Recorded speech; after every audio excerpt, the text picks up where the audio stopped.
So I think in my last two videos, I underemphasized the not self theme. Okay?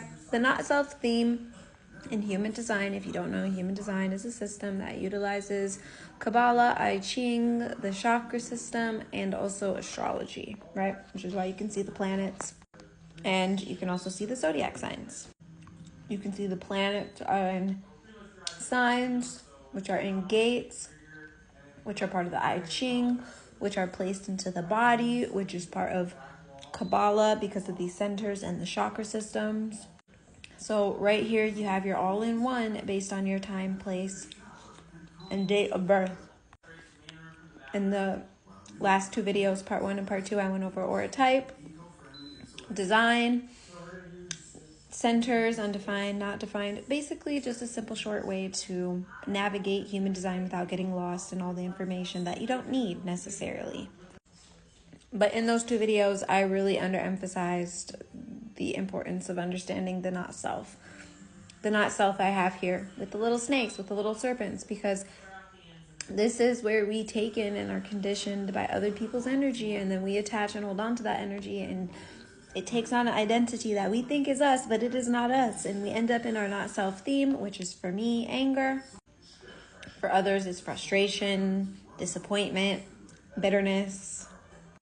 And of course I hear the thoughts, she's a heretic, this is dogmatic, she's obsessed. Well, this is the thing. Many people will live their life naturally following their auric design, naturally doing what they're here to do. And many of them will not need to know this information about themselves because, again, they do it naturally. Also, the information wasn't necessarily designed for the adults that were already conditioned by a whole lifetime. It was for their children, so they could have a deeper understanding and honoring of their children and how to fulfill what they need and how we entangle and enmesh with each other. But for people like me, I'm very open. I was extremely conditioned and I've had a lot of trauma.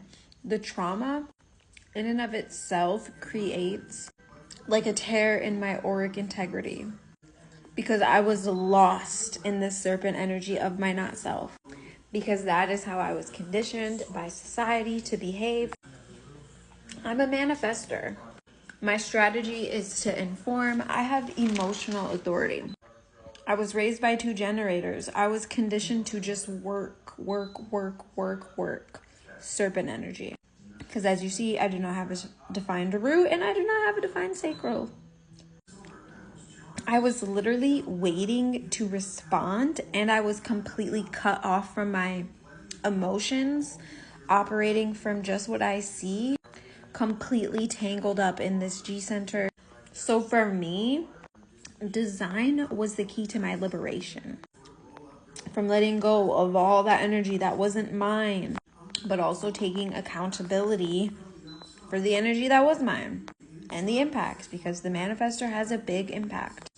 But yeah, an emotional manifester not processing their emotions, dangerous. Also, not to mention the serpent breeding of like going into these open centers and connecting with people, entangling with people, taking in and on energy that is theirs, that is not yours. It gets really messy. And the concept of the serpent is like the identity, the egoic identity that is created through our pain, through our trauma, through our suffering. Like the voice that talks in our head and tells us what to do, but it's our not self. It's the part of us that was created out of the pain, specifically, so it doesn't experience that. It's like a little guardian protector, but people don't understand what it is, and they think like it's them. They think their not self is them. And in a way, it is them, but it's not them, but it's connected to them. And what really connected this for me was, I don't know if it's the Torah or Kabbalah or Judaism, I don't know, but it's the concept of the Tsum Tsum, right? How God created the not self, and that could be where we're at, what we're experiencing, what is not 444, right? I don't know. Anyway, each design type is going to have a different not self theme. Here they are. If you have any questions, If you have any questions, please feel free to ask them. Put them in the comments. I absolutely love just engaging about this. I want to hear your experience. I want to know what you think. I want to know it all. But then again, I also have to accept there's things I just won't know. And I don't have to know everything to feel safe. I personally just have to process my emotions because that is my authority. And again, authority never goes away. So stay in that authority because, again, not honoring your type and your strategy is going to lead to your not self theme. Not honoring your authority is going to end up in your not self theme. And getting lost in your open centers or undefined centers is going to end you up in your not self theme. For those who have been highly conditioned, it's a painful process, but we can do it together. I'm here. We got this. 5 by 5. See you on the other side.